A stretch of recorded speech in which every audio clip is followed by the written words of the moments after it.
segunda mitad del siglo XXI, a 1921, los avances en neurología y psiquiatría se dan a notar, siendo primitivos instrumentos aparecidos a finales del siglo XXI para valorar la capacidad de retención en deficientes mentales.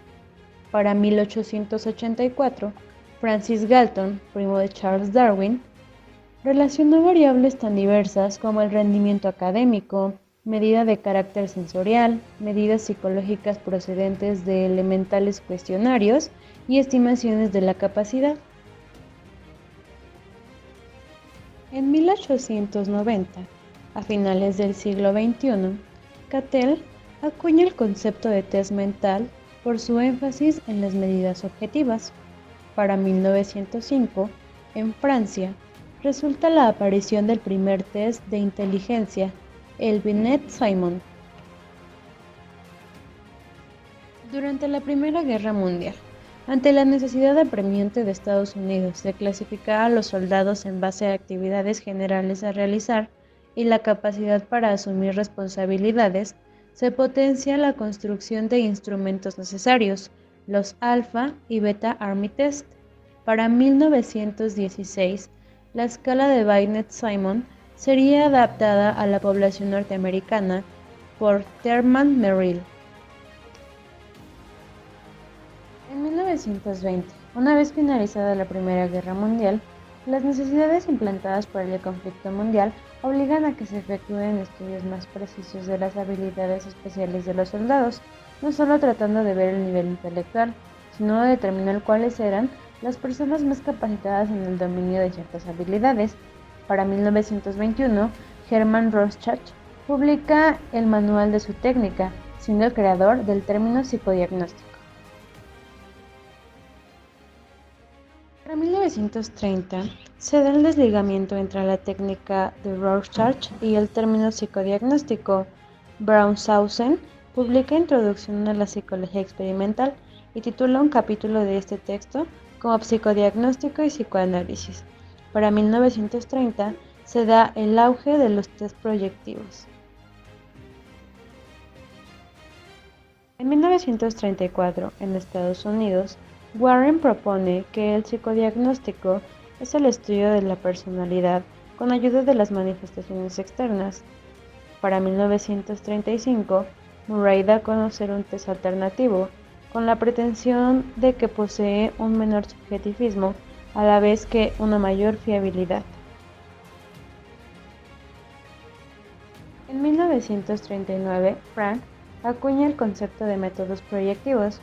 Después de 1945, Estados Unidos reconoció al cabo de los años que aproximadamente 500,000 de combatientes sufrieron crisis nerviosas y problemas mentales de las que tuvieron que ser tratados. No solo se clasificó y evaluó, sino también se trató y solucionaron estos déficits comportamentales. Entre 1946 y 1965, surge la profesionalización de la psicología clínica. Se establece que la actividad del psicólogo clínico debe girar alrededor de 3 polos: la evaluación, el tratamiento y la investigación. Surge también el replanteamiento del modelo psicométrico. Tiene una doble finalidad: facilitar a los instrumentos unas sólidas bases estadísticas e intentar unificar la teoría y la práctica en el psicodiagnóstico. Entre 1946 y 1965 se da la aparición de la terapia comportamental, intentando que dichos procedimientos sean objetivos, tanto en la evaluación del paciente como en la valoración de la eficacia de las intervenciones. Entre 1966 y 1975 vuelven a reformularse determinados aspectos, dando lugar al perfeccionamiento del modelo psicométrico.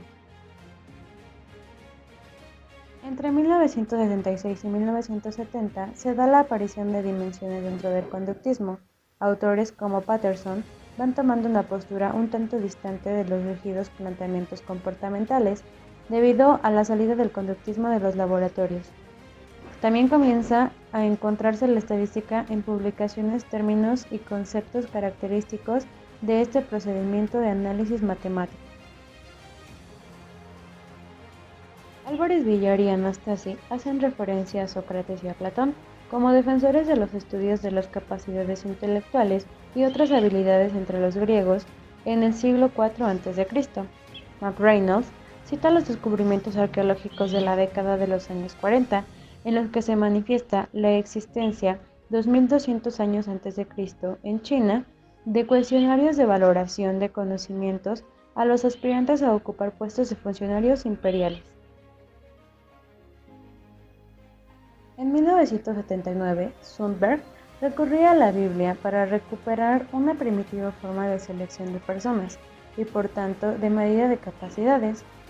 En los años 80, las campañas de promoción de salud arraigan en la población en general.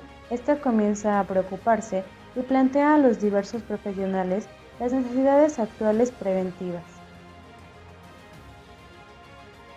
En 1980, las escalas de evaluación tienen su momento, ya que a través de ellas es factible lograr datos puntuales para un uso inmediato.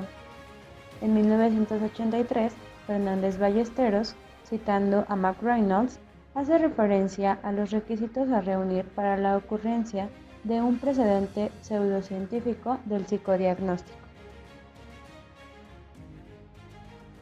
En 1989, Bowman lleva a cabo un completo y exhaustivo análisis de cuestionarios. Para 1990, los modelos dimensionales hacen su aparición, cristalizando también cuestionarios de evaluación basados en sus principios y que en los próximos años supondrán una alternativa importante a los instrumentos al uso. En 1990, los test tradicionales se han revelado como incombustibles. A pesar de haber sido criticados y negada su utilidad, estas pruebas han sabido adaptarse, modificarse e incluso integrarse. En 1998, Urbina hace modificaciones de las fases anteriormente propuestas por Anastasi, que profundizan las aportaciones de los autores fundamentales en el origen del psicodiagnóstico y la evaluación.